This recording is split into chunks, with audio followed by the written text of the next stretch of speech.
Indonesia dianggap sebagai salah satu negara Minat membaca masyarakat Indonesia ini masih terbilang Indonesia sangat rendah. menduduki peringkat 62 dari 70 negara dengan tingkat literasi terendah.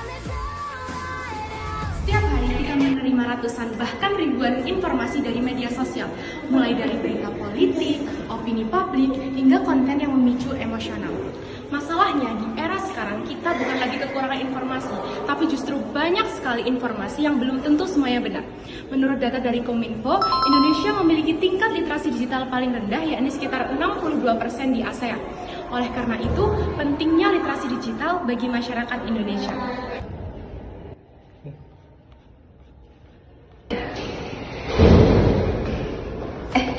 Ya, ada berita yang lagi ramai nih di sosial media.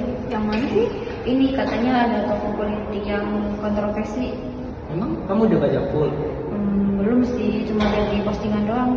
Nah ini nih contoh kenapa literasi digital itu penting. Menurut Paul Gilster sendiri dalam bukunya yang berjudul Digital Literasi, literasi digital adalah kemampuan seseorang untuk memahami, mengevaluasi, serta menggunakan informasi secara kritis di media sosial. Dengan literasi digital, kita tidak secara langsung percaya pada informasi yang kita lihat di media sosial. Contohnya, dengan cara kita cek terlebih dahulu sumber berita yang ada, lalu kita baca informasinya secara lengkap dan kita bandingkan dengan sumber-sumber yang lainnya. Nah, dari literasi digital yang udah dijelasin tadi, kita perlu tahu juga nih apa itu framing dan juga apa itu framing di media sosial yang sering kita lihat. Nah, framing sendiri terjadi ketika seseorang sering melihat suatu informasi sehingga informasi tersebut mempengaruhi cara mereka berpikir dan juga mempengaruhi cara mereka menilai suatu isu. Misalnya, kalau timeline kita berisikan tentang konten-konten yang mengkritik suatu tokoh politik tertentu, nanti tuh bisa jadi pikiran kita tuh selalu negatif setiap kita melihat berita-berita tentang tokoh politik tersebut. Nah, menurut Roscoe, pada bukunya tahun 2009, framing ini terjadi karena beberapa efek dari stimulus yang mempengaruhi cara mereka bereaksi terhadap informasi atau orang berikutnya.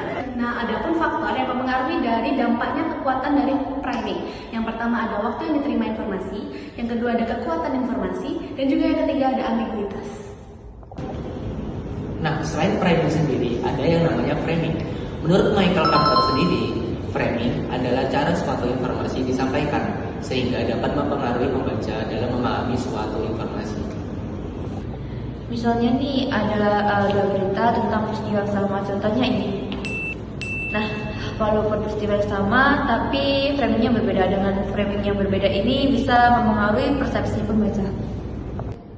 Nah, di media sosial kalian pernah nggak sih muncul berita hoax seperti?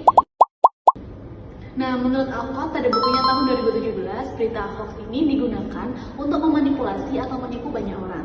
Dengan platform media sosial kita yang sudah semakin maju dan juga semakin canggih, berita hoax ini dengan cepat menyebar luas di beberapa platform digital.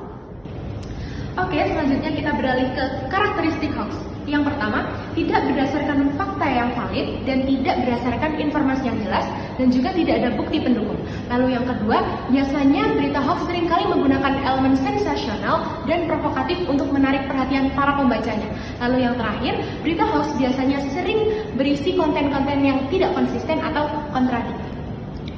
Penyebaran hoax juga berpengaruh terhadap kondisi psikologis kita, seperti confirmation bias, affordability bias, dan juga overconfidence effect.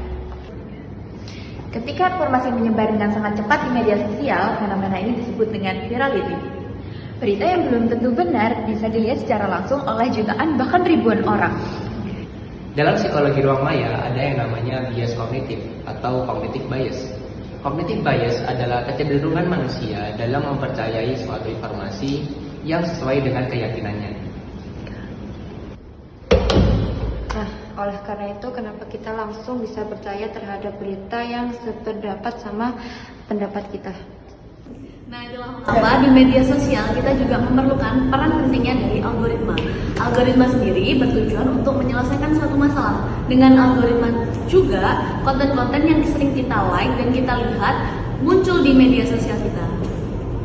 Tujuannya supaya kita lebih lama melihat media sosial. Akibat algoritma tersebut, kita bisa masuk ke dalam filter bubble, yang dimana filter bubble sendiri adalah kondisi di mana seseorang tuh hanya melihat informasi yang sejalan dengan pandangannya mereka sendiri. Nah, dari semuanya tadi, ada pun dampak psikologis yang terjadi. Paparan informasi emosional secara terus-menerus dapat mempengaruhi kondisi psikologis kita. Adapun kecemasan, stres, juga konflik sosial. Oleh karena itu, penting bagi kita untuk menerapkan digital well-being. Kita bisa mulai dari langkah sederhana yang disebut think before share. Dengan cara yang pertama, mengecek sumber informasi, yang kedua, membaca berita secara lengkap, dan yang ketiga, melihat perspektif dari berbagai sumber. Dan yang paling penting, jangan langsung menyebarkan informasi sebelum kalian mengetahui kebenarannya. Cara menghindarinya adalah dengan cara melihat berita dari sumber yang berbeda dan juga bersikap kritis terhadap informasi yang beredar di media sosial. Teman-teman, lihat nih, ada berita yang lagi rame. Apa aku story ini deh? Jangan, kita cek sumbernya aja dulu. Oh iya ya. Jangan sampai kita itu ya ikut menyebarkan informasi yang belum tentu benar ya. Oke teman-teman, media sosial bisa menjadi ruang yang positif jika kita menggunakannya secara bijak. Setiap pengguna memiliki peran yang sama dalam menghentikan penyebaran informasi yang menyesatkan. Maka dari itu, bijaklah dalam menerima informasi dan juga menyebarkannya. Think before you share.